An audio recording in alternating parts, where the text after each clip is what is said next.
If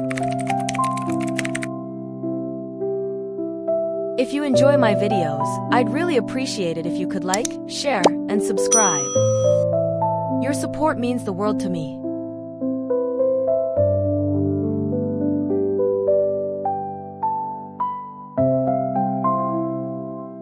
A slice of life. The power of small moments. November 14th. Today was one of those days where things seemed to move in slow motion. I woke up and checked my phone, expecting to see my alarm, only to find out I had slept right through it. Great start. With only 15 minutes left before a morning meeting, I threw on some clothes, grabbed my coffee, and somehow managed to log into the Zoom call right on time. The meeting went surprisingly well, though. We were brainstorming ideas for a new project, and I actually felt pretty productive despite my rushed start. I threw out a couple of ideas, and people seemed to like them. After the call, I made a mental note. Maybe waking up late isn't the end of the world after all. By lunchtime, I needed a break, so I decided to go for a quick walk. It was chilly out, the kind of cold that makes your breath look like tiny clouds, but the fresh air felt great. While I was walking, I saw a small dog in a sweater that looked just as cold as I felt. The owner and I shared a quick laugh as I jokingly offered my scarf to the shivering little guy. Back at my desk, I dove into emails. Somehow, every message I read felt like it was written in another language. Was it me, or did everything suddenly get complicated? I powered through, responding as best as I could, until my brain felt like it was running on empty. By then, I was counting down the minutes until I could just shut my laptop and be done. Finally, after what felt like the longest workday in recent history, I closed my laptop, took a deep breath, and decided to reward myself with a nice, hot bath. I was looking forward to some peace and quiet. I ran the water, added some bubble bath, and sank in, feeling all the stress melt away. Just as I closed my eyes, relaxed at last, I heard a knock on the door. "Maintenance," the voice called. I had completely forgotten that the landlord scheduled a repair for today. Well, at least he didn't walk in. November 15th. I started the day determined to avoid yesterday's chaos, so I set 3 alarms. It worked. I woke up early and even had time to make a proper breakfast. It was a nice change. I sat there with my toast and coffee, feeling like a real adult who has it all together.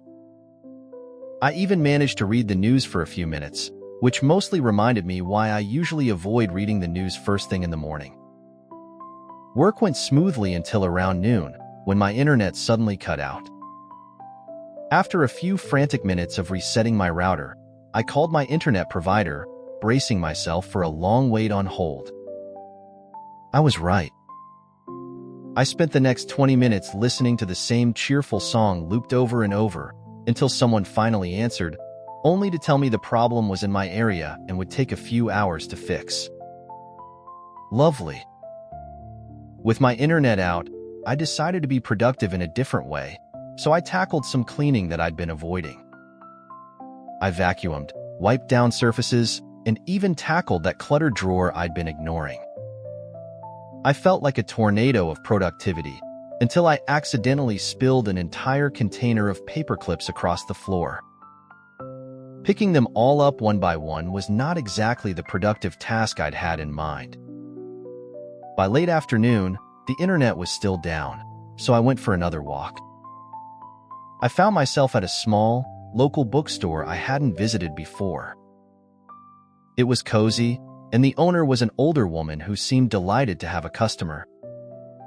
She recommended a novel, and I decided to buy it.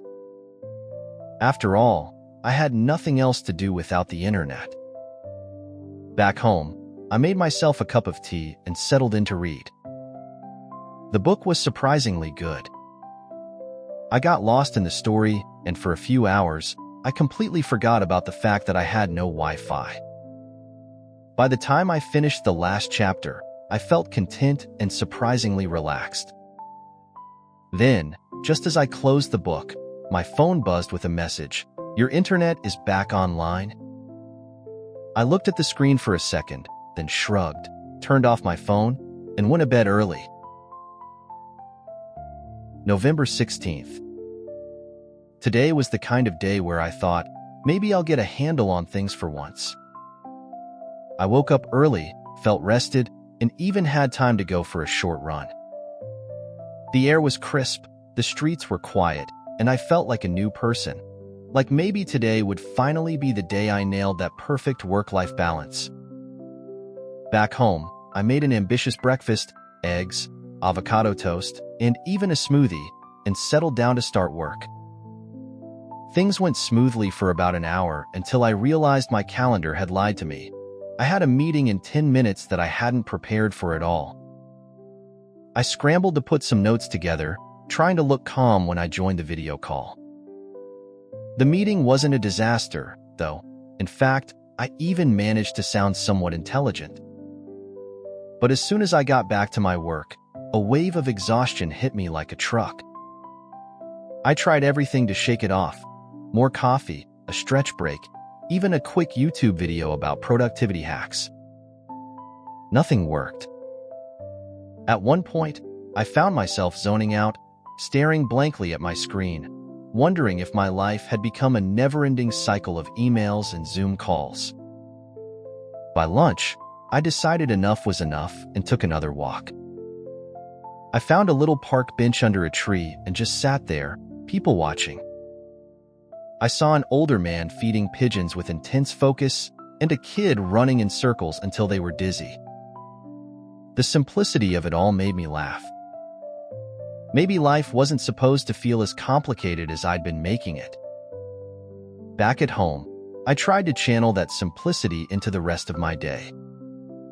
I made a little to-do list of 3 things I actually wanted to accomplish instead of tackling my whole giant list. Surprisingly, I finished all 3 without burning out. Feeling pretty pleased with myself, I decided to celebrate by ordering some takeout. I went all out, ordering my favorite pasta dish, some garlic bread, and even a little dessert. As I was waiting, I turned on a movie and got comfortable on the couch. And then, in the perfect final twist of my day, I got a call from the delivery driver. "I'm so sorry, but there was a mix-up, and I accidentally took your order to a different address." It was too late to reorder, so I made instant noodles and ate them in front of the TV. Not exactly the feast I'd imagined, but at that point, all I could do was laugh and call it a day. November 17th. Today started off with an optimistic plan. Get through the workday, reward myself with a nice dinner, and finally tackle that closet I've been meaning to organize. I had a clear vision of how the day would go, so naturally, things did not go that way at all. I had barely finished my first cup of coffee when I got an email from my manager. Apparently, there was an urgent task that had been sitting in our inboxes unnoticed for a week, and it was due today. Perfect. I immediately switched gears and jumped into it, but it quickly became one of those projects where every step forward requires 2 steps back. I'd make progress, only to realize I'd missed a detail and have to redo a chunk of it. By lunchtime, my brain felt like it was overheating. I decided to take a break and cook myself something quick, but I was out of almost every ingredient. I ended up making a strange concoction of scrambled eggs, leftover rice, and a splash of hot sauce because, why not? It tasted as chaotic as my morning felt, but at least it was food. In the afternoon, I finally managed to finish the project and sent it off with a big sigh of relief. I was exhausted, but I still felt proud of myself for getting it done. To celebrate, I decided to go all out for dinner. Well, sort of. I made a simple pasta, poured a glass of wine, and even lit a candle. For a brief moment, I felt like I had my life together. Then, inspired by my earlier plan, I bravely opened my closet, determined to tackle the clutter. I pulled everything out, thinking it would only take an hour or so. But of course, as I sorted through the endless pile of clothes, shoes, and random items I didn't even remember owning, I realized I'd severely underestimated the task. An hour turned into 2, and then I reached a point where my entire floor was covered with stuff, and I had no idea where to begin putting it all back. I considered shoving everything back in and forgetting about it, but by then, I was too deep into the mess to turn back. I was knee-deep in a pile of sweaters, totally regretting my life choices. Finally, I managed to make a little progress and stuffed the last of it into a storage bin. The closet looked slightly better, maybe not organized, but at least not a complete disaster. I felt a tiny bit of satisfaction until I noticed something sticking out from under the bed. I pulled it out in surprise. It was another box of stuff I'd forgotten about. I didn't even have the energy to open it. I just slid it back under the bed, telling myself, that's a problem for future me. November 18th. Today was one of those rare, quiet days where I thought I might actually achieve some inner peace. I woke up feeling unusually refreshed, probably because I'd exhausted myself with yesterday's mini closet cleaning marathon. I decided to start my day slowly, enjoying a cup of coffee while watching the sunrise from my window. For a moment, everything felt calm and under control. Work was surprisingly smooth too. I knocked out a few tasks, caught up on emails, and even managed to work ahead on a project. Around lunchtime, I was feeling so productive that I decided to treat myself and go out to a little cafe nearby. I ordered a fancy sandwich, one of those with a name I could barely pronounce, and a latte that looked like something from a magazine. I felt very put together until I took the first bite of my sandwich and promptly dropped half of it into my lap. After some creative use of napkins and a few embarrassed glances around the cafe, I managed to salvage what was left of my sandwich. I tried to act casual as if dropping food on myself was just part of my quirky charm. By the time I left, I was laughing at myself. It was a good reminder that I don't need to take everything so seriously. Back home, I figured I'd use the rest of the afternoon to do a little more cleaning since the closet was technically only half organized. I turned on some music, feeling motivated, and pulled out a few more boxes. I even made a donate pile for things I hadn't used in ages. Then, in a burst of what I thought was genius, I decided to reorganize my entire bedroom layout. I moved my bed to the opposite wall, rearranged my dresser, and even dragged my bookshelf across the room.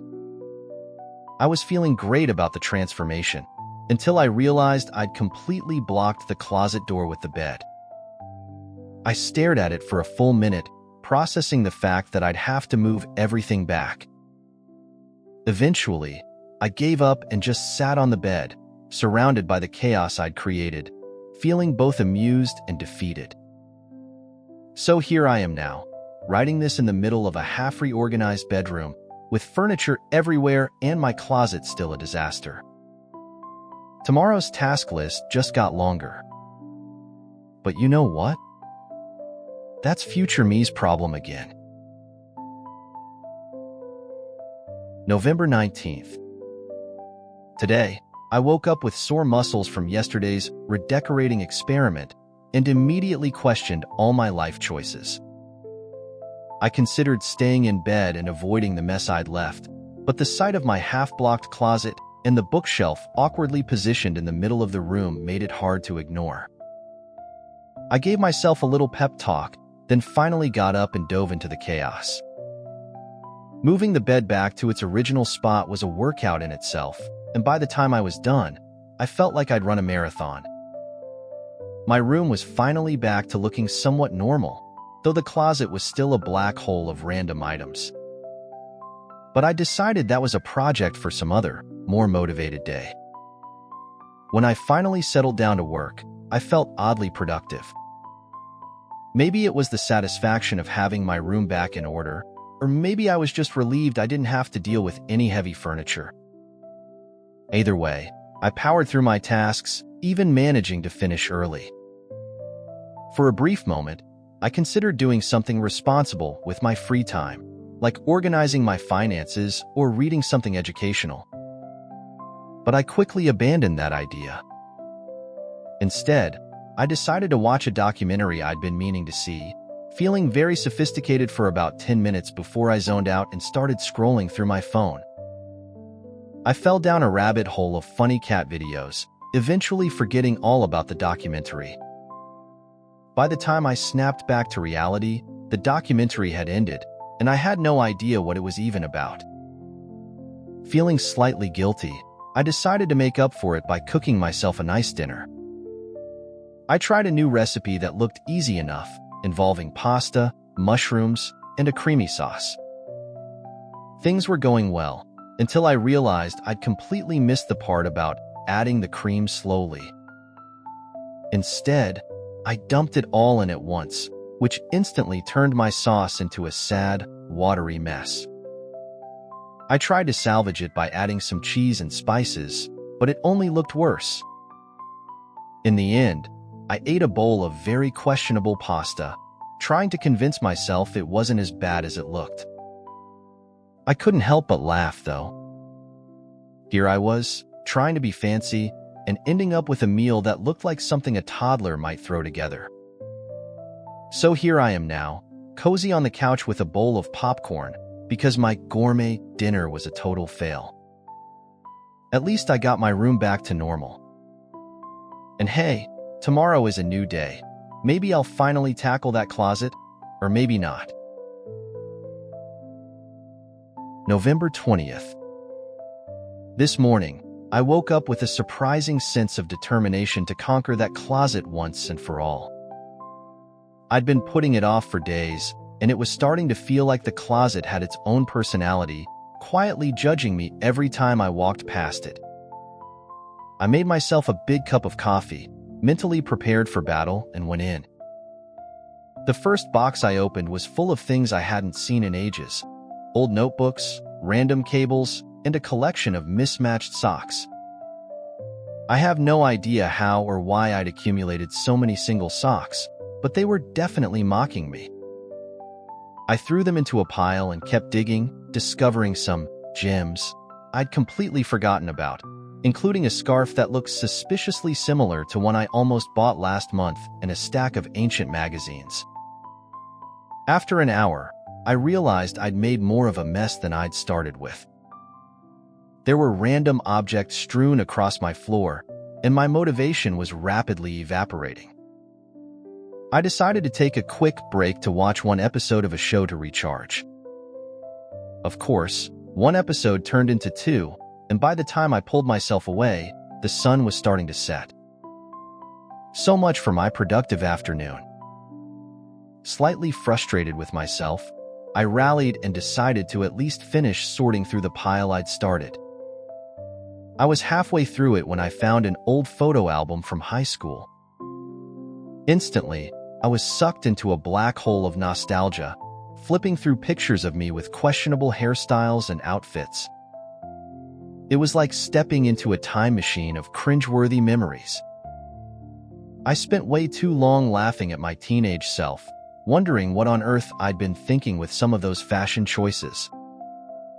By the time I resurfaced from my trip down memory lane, it was officially dinner time. I hadn't even put a dent in the closet organization, and my floor was still a disaster. I threw in the towel, admitting defeat once again. I ordered takeout, because there was no way I was attempting another cooking experiment after last night's pasta disaster, and spent the evening watching a movie, sitting in the midst of the clutter like it was some kind of artistic statement. Tomorrow, I might actually finish that closet. Or maybe I'll discover yet another box of random memories. At this point, the closet has become less of a project and more of an adventure. November 21st. Today, I woke up with one goal, to finally conquer that closet. I wasn't going to let nostalgia, procrastination, or mysterious boxes get in my way. Armed with coffee and a playlist, I threw myself into the task with full commitment. I started strong, powering through the pile I'd left on the floor yesterday. I even managed to part with a few items, tossing them into a growing donate pile. Things were going suspiciously well, until I found yet another box buried at the very back of the closet. This box was heavy, dusty, and clearly something I'd ignored for years. With a mix of dread and curiosity, I opened it, only to find my old journals from college. So much for staying focused. I couldn't resist flipping through a few pages. There I was, 20-year-old me, filling entire pages with the drama of exams, my opinions on music, some of which I'm now embarrassed by, and way too many notes about a crush who was definitely giving me mixed signals. It was like reading a stranger's diary and feeling secondhand embarrassment. After a while, I realized that I'd once again fallen down the nostalgia rabbit hole. I pulled myself back to the present, shoved the journals into a keep box, and made a mental note to dive into them another time. I'd lost over an hour, but I was determined to keep going. Finally, after hours of sorting, stacking, and a little bit of dancing to keep myself motivated, I did it. The closet was organized. Everything had its place, from sweaters to shoes to those random single socks, which I'd tossed in the back for good measure. I closed the closet door with a sense of triumph and practically heard the victory music playing in my head. Feeling accomplished, I rewarded myself with some takeout and a glass of wine. I stretched out on the couch, mentally patting myself on the back for finally tackling that chaotic closet once and for all. Then, just as I was about to drift off into a food coma, I remembered the box under my bed. So much for a fully organized room. November 22nd. Today I woke up and made a beeline for that box under my bed. After my victory with the closet yesterday, I was feeling confident. I figured this would be a quick little project, maybe an hour tops. I pulled the box out, dusted it off, and prepared for whatever random contents I'd hidden away there. Opening it up, I was greeted by a mix of old gadgets, a few tangled chargers, and a giant tangle of holiday lights that looked like it had survived some sort of electrical war. Why I'd thought saving a bag full of unworking lights was a good idea, I have no clue. I set them aside with a plan to either detangle or, more realistically, recycle them later. Digging a little deeper, I found a bunch of souvenirs from past vacations, a keychain from a beach trip, a crumpled map from my first solo city adventure, and, best of all, a small snow globe from a ski trip I'd almost forgotten about. I gave it a shake, and for a moment, I was back on that snowy mountain, freezing but happy. The memories made me smile, and I couldn't help but think maybe the box was worth keeping around after all. As I was reorganizing the contents, though, I noticed an envelope tucked into the corner. Curious, I opened it up, and inside was a letter I'd written to myself years ago.